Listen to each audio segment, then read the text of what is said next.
Un anno è dato alla cabina di regia per la definizione dei livelli essenziali delle prestazioni, costi e fabbisogni standard.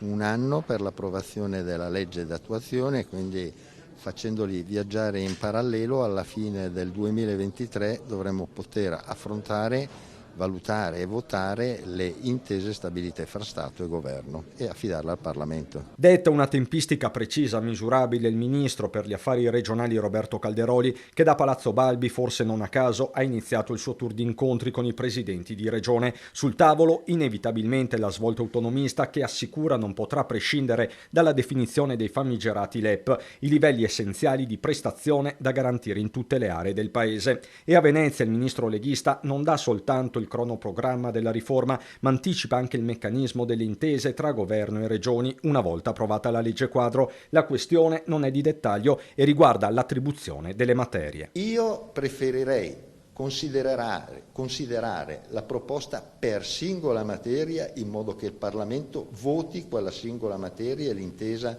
per il trasferimento della stessa, perché mettendone di più di una all'interno della stessa intesa potrebbe esserci un voto contrario del Parlamento per una materia che so su 5, mentre invece sulle altre 4 sarebbero d'accordo. Spiegato vuol dire che non è vietato chiedere 23 intese e chiedere che vengano approvate tutte lo stesso giorno. La strada, nonostante l'accordo di maggioranza e la stricata di distinguo e polemiche, l'ultima parola spetterà al Parlamento e il fronte dei governatori sembra sempre meno compatto e balcanizzato tra nord e sud, con l'ultima proposta in ordine di tempo del governatore campano Vincenzo De Luca di predisporre una piattaforma comune per la sburocratizzazione al posto dell'autonomia. Le pere e le mele non le si possono mettere insieme, lo riferisco al presidente De Luca.